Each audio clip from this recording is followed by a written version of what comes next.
Sunda, negeri lada yang harumnya mengalahkan India. Tahukah kamu, sebelum VOC menguasai rempah, dunia sudah lebih dulu mengenal Sunda sebagai negeri lada. Catatan India kuno.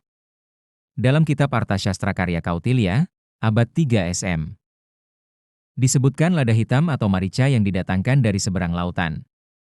Dalam sastra Tamil Sangam, abad 1-2 M, kapal-kapal disebut berlayar menuju Yavatvipa untuk mencari emas dan lada. Dari sini kita tahu, sejak awal Masehi, lada dari Nusantara, khususnya dari tanah Sunda, sudah jadi incaran. Catatan Arab dan Persia.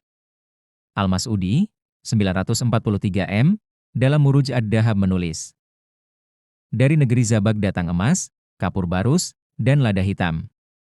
Al-Biruni, 1048 M, dalam Kitab Al-Hind menyebut negeri di timur India, Jawi, yang menghasilkan rempah-rempah berharga, terutama lada. Bayangkan, bahkan ilmuwan Persia menulis tentang kekayaan Sunda di bukunya. Catatan Cina. Chao Juka Ua, 1225 M, dalam Chu Fenchi. Negeri Sunda menghasilkan lada hitam, yang dijual dengan harga tinggi di pelabuhan asing. Seakan-akan dunia dari timur hingga barat sepakat, lada Sunda adalah komoditas mewah. Catatan Portugis. Tome Pires dalam Suma Oriental, 1513, menulis bahwa the pepper of Sunda is the best, producing a thousand bahar air. Lada Sunda adalah yang terbaik, bahkan lebih berkualitas daripada lada India. Ia juga mencatat ibu kota Sunda, Chungda atau Dayo, Pakuan.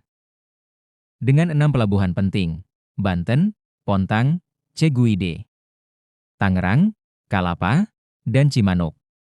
Kota Dayo digambarkan besar, dengan rumah kayu beratap palma. Terletak di pedalaman antara dua sungai sejajar. João de Barros menulis bahwa wilayah Sunda membentang dari ujung barat Jawa hingga sungai Cimanuk, terkenal karena ladanya. Barbosa menyebut Kumda sebagai negeri kecil dengan hasil perkebunan lada. Luis de Camões, penyair besar Portugis, dalam OS Lusíadas menulis, kesana kerajaan Sunda menjangkaukan lengan kuasa. Dan pada 1522, utusan Portugis dipimpin Hendrik de Leme datang langsung ke Dayo untuk membuat perjanjian dagang dengan Raja Sunda. Tome Pires juga mencatat kemajuan pada zaman Sri Baduga, the kingdom of Sunda is justly governed. They are true men. Kerajaan Sunda diperintah dengan adil. Mereka adalah orang-orang jujur. Juga diberitakan bahwa kegiatan perdagangan Sunda dengan Malaka sampai ke Kepulauan Maladewa, Afrika, dan produksi lada yang mencapai hasil 1000 bahar setahun, bahkan hasil tamarin, asem, cukup untuk mengisi muatan 1000 buah kapal dan perdagangan kuda jenis Pariaman mencapai 4000 ekor setahun. Dari sini jelas, baik sumber India, Arab, Persia, Cina, hingga Portugis, semua menyebutkan hal yang sama, Sunda adalah negeri lada. Bahkan Portugis dengan terang menyatakan, lada Sunda lebih baik daripada lada India. Jadi, bayangkan, jika dunia dari India, Persia, Arab, Cina, hingga Eropa sudah menulis tentang Sunda dan ladanya. Bagaimana pendapat MU tentang itu semua? 1. Bukti arkeologi dan fisik. Pecahan gerabah India di Jawa. Penemuan pecahan gerabah dari India, khususnya jenis Roulated Ware dan Arretine Ware, di situs-situs arkeologi di Jawa bagian barat atau wilayah Sunda, seperti Buni, Cibutak, Koba Kendal, dan situs lain di Nusantara, termasuk Bali dan Sumatera, menunjukkan adanya kontak perdagangan yang intens antara India dan wilayah ini sejak abad-abad awal Masehi. Ini membuktikan bahwa kapal-kapal India memang mencapai Nusantara. Koin India di Nusantara. Penemuan koin-koin dari kerajaan-kerajaan India kuno di situs-situs Nusantara mengindikasikan penggunaan mata uang India dalam transaksi perdagangan, termasuk dengan komoditas seperti lada. Artefak Nusantara di India, meskipun lebih sulit dilacak secara spesifik sebagai lada Sunda, keberadaan rempah-rempah, dan produk hutan dari Asia Tenggara di India juga. Didukung oleh catatan dan penemuan yang menunjukkan keberadaan barang-barang eksotis dari Timur.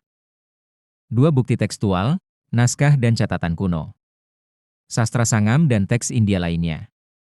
Sastra Sangam seperti Patinapalai menggambarkan ramainya pelabuhan di Tamil Nadu dan perdagangan dengan negeri-negeri di timur. Meskipun tidak menyebut Sunda secara spesifik.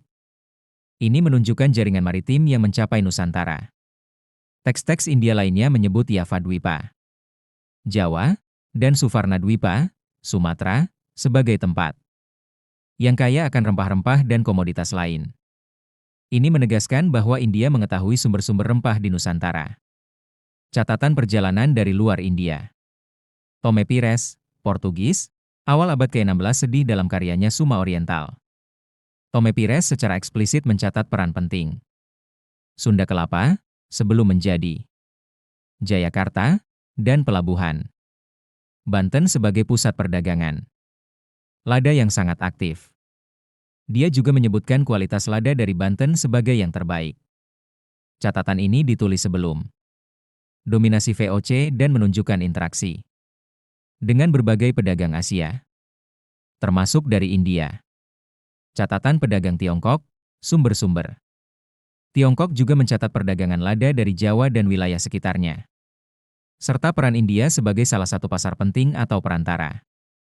Naskah-naskah Jawa kuno, meskipun lebih fokus pada aspek internal kerajaan. Naskah-naskah ini secara tidak langsung menggambarkan kekayaan alam dan komoditas, termasuk rempah-rempah, yang menjadi dasar perdagangan. Kuat adanya kontak yang berkelanjutan dan mendalam, yang sebagian besar didorong oleh perdagangan. Tidak hanya barang, tetapi juga gagasan dan budaya ikut mengalir.